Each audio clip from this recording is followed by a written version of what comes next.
Lionel Bams est pianiste professionnel. On ne s'en rend pas vraiment compte à l'œil nu, mais ce musicien possède quelque chose de très spécial. Certains diront même un don. Mi, sol, sol, do, do.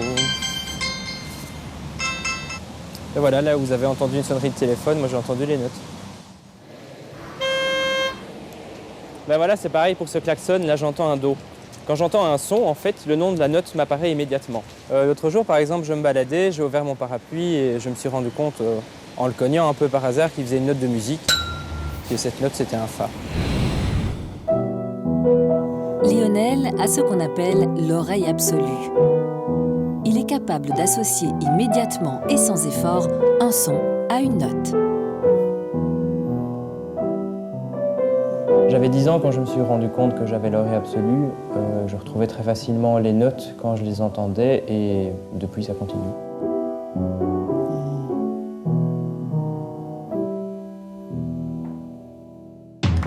Pour bien se familiariser avec ce qu'est une oreille absolue, faisons un petit jeu. À gauche, c'est Lionel. À droite, l'avatar du téléspectateur moyen dépourvu de l'oreille absolue. Tout le monde est prêt? Une seule note pour commencer. C'est un ré. En effet, Lionel, un point. Allez, on corse un peu avec 2 notes. Alors, qu'entendez-vous? Un si, un do, un mi? La bémol et sol. Oui, nouvelle bonne réponse pour Lionel. Ça fait 2-0. Allez, dernière chance. Cette fois-ci, on joue 4 notes. Pas facile, même pour Lionel? Non, ça va. Do, la bémol, mi bémol et si bémol. Bravo! Décidément, il est incollable. Essayons maintenant de comprendre d'où vient ce don.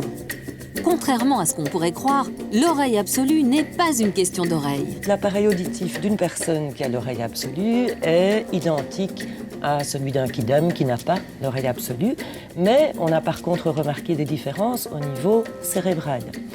En fait, chez les personnes qui sont dotées d'une oreille absolue, il y a certaines régions du cerveau qui sont plus actives que chez les autres. Et notamment cette zone à l'avant du cerveau qui gère la mémoire associative. Les personnes qui ont l'oreille absolue peuvent mieux mémoriser le son d'une note et sont donc capables de la reconnaître instantanément. Mais l'oreille absolue ne s'explique pas uniquement par le fonctionnement du cerveau. La pratique d'un instrument, dès le plus jeune âge, semble être un facteur décisif. Plus on joue de la musique jeune, plus on a de chances de développer l'oreille absolue. La possibilité de développer l'oreille absolue est beaucoup plus forte chez les enfants qui commencent à apprendre la musique avant l'âge de 5-6 ans à peu près. Un peu comme si, plus on était proche de la période d'apprentissage du langage, dans lequel on apprend à associer des sons à des mots, plus ça va favoriser l'oreille absolue. Et ce n'est pas tout. L'environnement et la culture familiale semblent également importants pour favoriser l'acquisition de cette capacité. C'est le cas notamment de Chris Defort. Inutile de vous dire que lui aussi a une oreille absolue. Il y a une longue chaîne chez moi. Il y a mon père qui est musicien, son père, mon arrière-grand-père qui était même compositeur. Et donc, j'ai baigné là-dedans. Et j'ai toujours fait de la musique d'une manière très naturelle, pas très académique, beaucoup à l'oreille. Et en fait, quand j'ai décidé de faire la musique sérieusement, vers 17 ans, j'ai vite fait l'académie, le solfège, et le premier jour que je suis rentré dedans, il y avait un dicté, et puis j'ai dit, tiens, j'entends toutes les notes. Et donc, j'ai pas eu beaucoup de problèmes par rapport au solfège.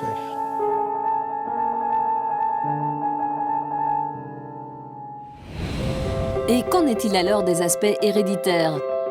La génétique joue-t-elle un rôle? Il y a un aspect génétique dans le sens qu'on a constaté que si on a des membres dans sa famille qui ont l'oreille absolue, on a beaucoup plus de chances, disons, de développer soi-même, en devenant musicien, l'oreille absolue.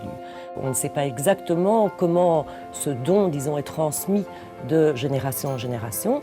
Et le plus probable, c'est qu'il y ait vraiment une interaction, c'est-à-dire que la génétique est importante, mais aussi l'environnement familial, culturel, et bien entendu, surtout le fait qu'on joue de la musique à la maison et qu'on soit exposé à ça depuis tout petit.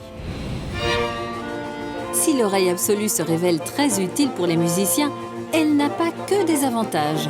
Quand j'assiste à un concert, c'est comme si mon cerveau était tout le temps en train d'analyser ce qui se passait dans la partition qui est jouée, hein, en temps réel, mais ça peut être aussi perturbant parce qu'on n'entre pas forcément dans le moment du concert, si on est tout le temps perturbé par le nom des notes qui viennent dans la tête. Pour certains, le simple fait de regarder un film peut être désagréable. Tout est là. Quand il y a une musique de fond, ils ont du mal à se concentrer sur les dialogues. J'aurais dû revoir les algorithmes, c'est ça? Non. Leur attention est monopolisée par la musique. Non. Pour d'autres, la simple lecture d'un livre peut se révéler très difficile en présence de musique. C'est impossible pour moi de lire vraiment un livre et d'écouter la musique en même temps. J'entends tout le temps les notes, et les enchaînements harmoniques. Et donc je peux lire des mots, mais je ne connais pas le sens. Ça me dérange trop de faire les deux en même temps. Malgré ces désagréments, l'oreille absolue continue de fasciner.